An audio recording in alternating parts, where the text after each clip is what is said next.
Costa Dauranda, a long stretch of fine sand beaches in the Spanish province of Tarragona, between two seaside resorts, Salou and Vila-seca, less than 2 hours away from Barcelona. Hi, my name's John, and here I am tanning myself on the beach. Please don't mind if I don't get up. This is the most inviting and exciting seaside I've ever seen. Here's why we've come here. The whole family, on the advice of the Browns. They've been coming here for years. We've got 2 children, Sophie, 12 years old, and Peter, 8 years old, and we like to travel on a shore shot. You know, we're looking for a nice place, with good access to a range of facilities and amenities, and a climate that would enable us to enjoy our vacation to the utmost. But this vacation is so much better than we ever thought. I've been told about the sun, the temperate weather, the friendly people, the food, and other aspects of this part of the Mediterranean. But nobody had warned us that we would live the most fascinating experience of our lives. PortAventura.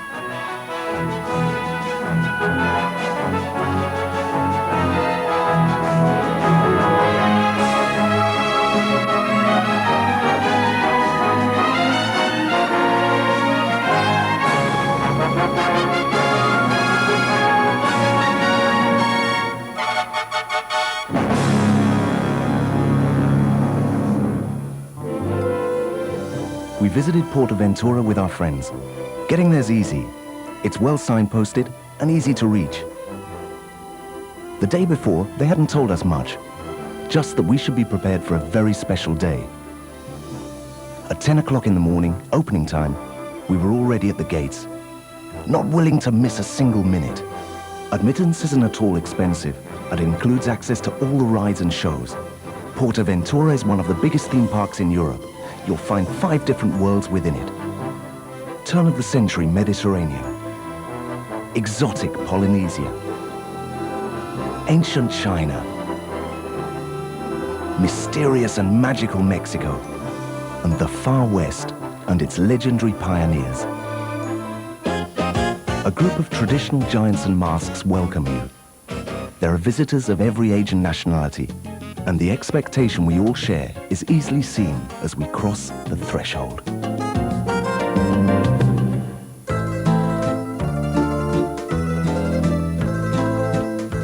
The first thing you encounter is the Mediterranean. This area is a faithful reproduction of the fishing villages and their life at the beginning of the century. The fishermen's houses, the boats, the town squares, the craftsmen. In the Mediterranean, you'll find Latin warmth and perfect equilibrium between land and sea. This is where the adventure starts. Here you'll receive all the necessary information, and you can get everything you need. The sweet smell of a Catalan bakery tickled our appetites, and we sat down to breakfast, all the while planning our day. The children were already warming up. From the Port de la Drassana, shipyard dock, the boats that will take you to China set sail, if that's where you want to begin your adventure. And from the Estacio del Norte leaves the train that leads you to the Far West through a tour of the whole park.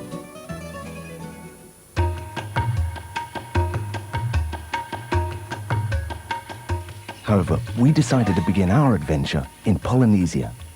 As soon as you get near to Polynesia, the warm and humid atmosphere takes over, and the palm trees and bamboo in the landscape, together with the great Tutuki volcano, awaken you the adventurous spirit that must have accompanied Captain Cook when he discovered the area. Everything around you is exotic and fascinating.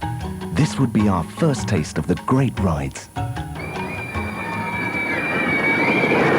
Our first adventure in the South Seas was the Kon-Tiki wave. I don't think that any tropical storm can produce waves big enough to swing a boat in quite that way.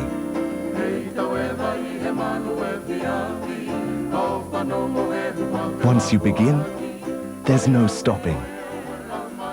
The typhoon was awaiting us. The sheer force of a hurricane lifts you and rattles you at will. There's no way to guess which way you'll be hurled, and with what fury.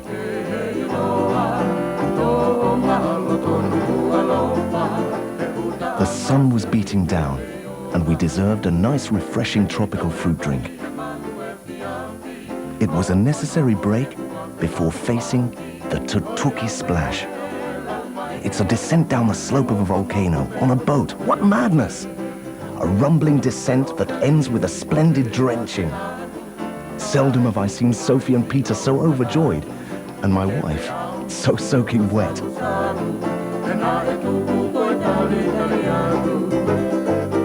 Before abandoning Polynesia, Samoan natives regaled us with a selection of traditional songs and dances. Their bodies molded and bronzed by the sun, vibrated to the beat of the drums. The irresistible rhythms of the South Seas overcome you, and it's difficult to leave them behind. They took Brown Sr. out to dance, and I'm still laughing. Don't leave Polynesia without taking a peek at the craft shops. There are some wonders there.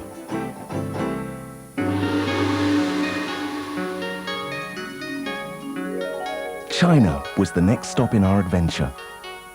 Ancient China offers the most clashing sensations, the tranquility of her temples and the unleashed fury of her mythological beasts. The amusement rides of China respond to these spirits. The stillness of the docks, the levitation experience while you fly on the Fu Manchu chairs, and the peace of the walks among the three-winged roofs.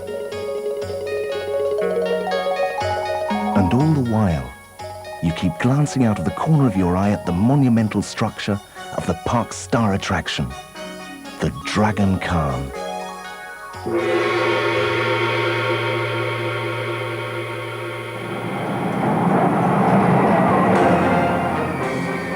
Its majestic structure overlooks all of China and inspires respect.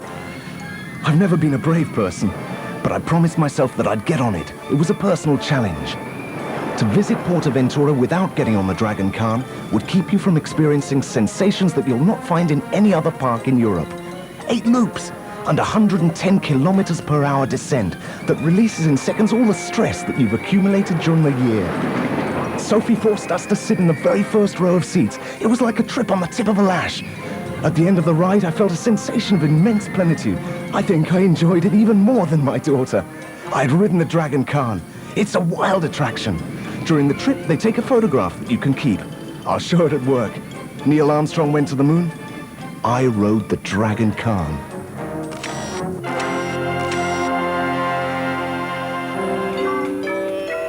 Once we'd been purified by the Dragon Khan, we were ready to enter the Imperial China Grand Theatre. All of the tradition and wisdom of different dynasties were offered to us in their dances and majestic acrobatics, in a magical atmosphere of vivid colors. While we enjoyed the show, the children had tried the rest of the rides. We left behind the wonderful smell of spices that drifted from the Chinese restaurants. But we had to choose, and this time we decided to have our first meal in Mexico.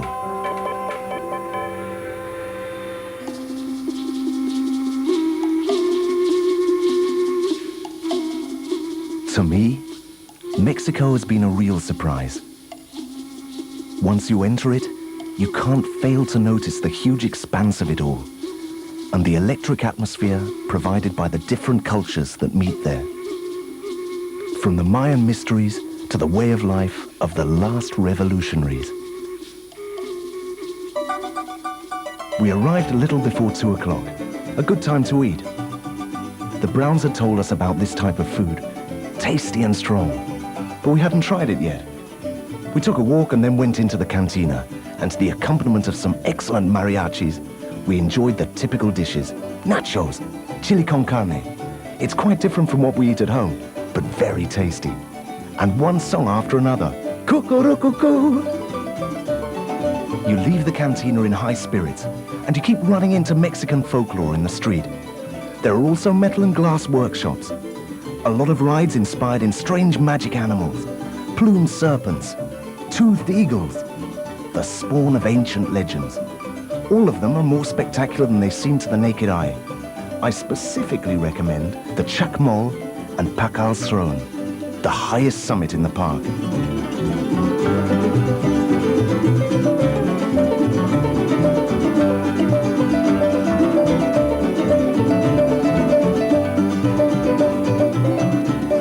Diablo is something else. A spectacular speeding trip through an abandoned mine full of surprises. I don't think there's a more difficult train route anywhere. I shall remember the last railway bend for the rest of my life.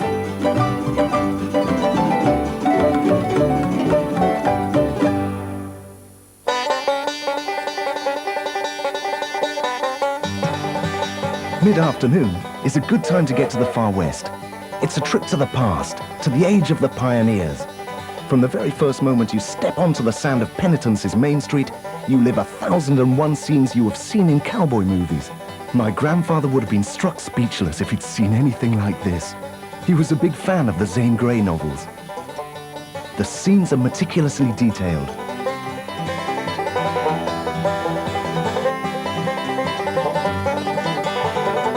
Here you'll find the Wild West stand show.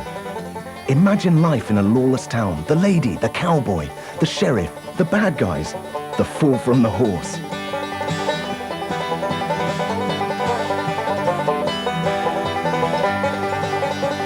All of the mythical Far West is represented here, even the Grand Canyon. We sailed down its waters in an inflatable launch. The whole family. A peaceful and refreshing trip. The sun began to set. It was time to enjoy the last rides, the last soaking in the Silver River flume.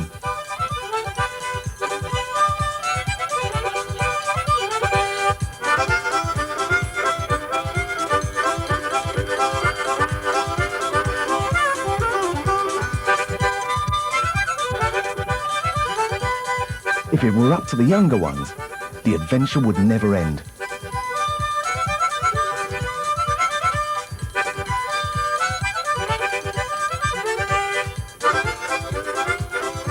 We all got together to have a snack in the Long Branch Saloon, while we watched the daring can-can dancers shake to the rhythm of this classic dance.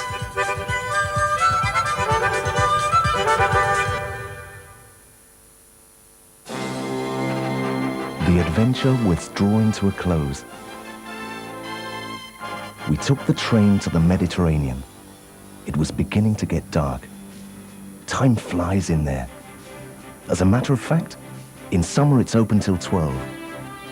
When we got there, everything was bustling. Night filled the streets with many lights, and with the fire and the music of the jugglers that wouldn't let the party languish.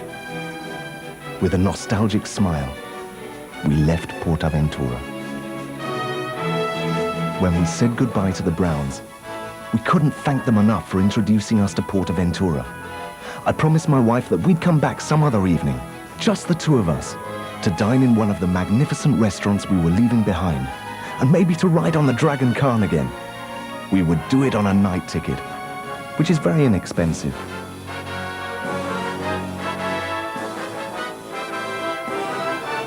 PortAventura. I'll never forget the name. In a few days, we're going home, and I'm making good use of my last hours of Mediterranean sun. Endings are always sad, but all of us are leaving with great satisfaction. It's been worth the effort, missing one day on the beach, to visit PortAventura. PortAventura is the most exciting experience I've had since Sophie and Peter were born. It's reawakened in me the fascination produced by surprises, by unpredictable situations, by excitement on the edge. I've enjoyed it as much as anything else I can remember, and most important of all, I've seen my family enjoy it as well. Don't miss it. Come to PortAventura.